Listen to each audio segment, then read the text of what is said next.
Eto na nga mga besh, ang mainit-init kaabang-abang na kaganapan ngayong Huwebes. Eto na nga mga mimanaw, mahuhuli na itong si Tali ni Belle na kumukuha ng pera sa kaha. Kaya sa sobrang taranta nitong si Brutally, nasampal niya itong si ating bida niya. Kaya naman walang nagawa itong si Belle kundi ang ipagtanggol ang kanyang sarili. Dahil nga gustong-gusto nang makita ni Rosel ang anak niya, ginawa niya ang lahat. Dito nga, pinatawag siya ng mga pulis para ipakita sa kanya isang bagay na naiwan sa van. Kaya naman, nang nakarating silang dalawa ni Jacinta sa istasyon, pinakita sa kanya ng isang pulis ang isang scarf na alam ni Rosel na si Via ang nagmamayari. Dahil ilang beses niya na itong nakitang gamit ni Via. Habang titig na titig siya dito, sinabi sa kanya ng pulis kung kilala niya ba ang may-ari ng scarf na nakita nila sa van.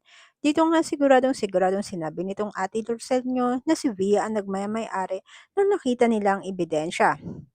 Habang si Jacinta ay hindi makapaniwalang may kinalaman itong si Via sa taong gustong lokohin si Rosel. Maaaring siya pa ang may pakana ng lahat ng kaganapan. Kaya naman sinabi ng pulis kung sigurado na ba siyang kilala niya ang may-ari. May diing sinabi ni Rosel na pagbabayarin niya si Via sa ginawa nito sa kanya at sa anak niya. Samantala itong si Belle na bisto itong si Taling kumukuha ng salapi sa kaha ng cafe. Dito nga gulat na gulat itong si Tali na nakita sa bag niya ang salaping kinuha niya. Dito nga sinabi ni Belle na pinagnanakawan na naman niya sila Rosel nitong si Tali ang pamilyang tumanggap dito. Kaya naman itong si Tali napasigaw at tinanong itong si Belle kung paano niya nakuha ang sobrang itinago niya sa bag niya. Dito nga nagsasalita pa lang uli sana itong si Belle, bigla itong sinampal nitong si Bru at sinabing manahimik na ito. Kaya naman hindi makapagpigil itong si Belle, kaya naman sinabi niya hindi niya deserve maging parte ng pamilya niya. Kaya naman itong si Belle hindi na rin mapigilan ang kanyang sarili ay lumaban na siya kay Tali, kaya naman nagsabunatan ang dalawa. Dito nga nakita sila ni Chuchi, kaya tinawag nitong si Chuchi sila Adela at Tyrone, kaya kaagad naman na pinaglayo ang dalawa. Kaya agad naman na ipinaglayo ang dalawa ay tinanong nitong si Tyrone kung bakit silang dalawa nag-aaway. Dito ay pinakita ni Belle ang sobre na nakita niya may laman na malaking pera sa bag ni Tali. At sinabi niya kay Tyrone na pinagnanakawan sila ni Tali. Kaya naman kaagad na tinignan nila Adela. Dito nga ay nakita nila ang pera.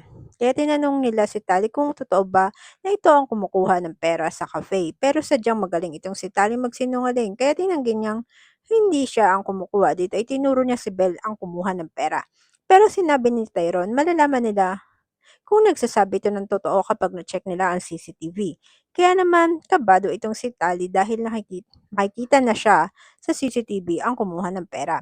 Habang ang dalawang walang kamalay-malay na si Madam Jacinta at si Rosel sa nangyayari sa cafe at sa ginawa nitong si Tali na pagkuha ng pera para ibigay sa nanay niya.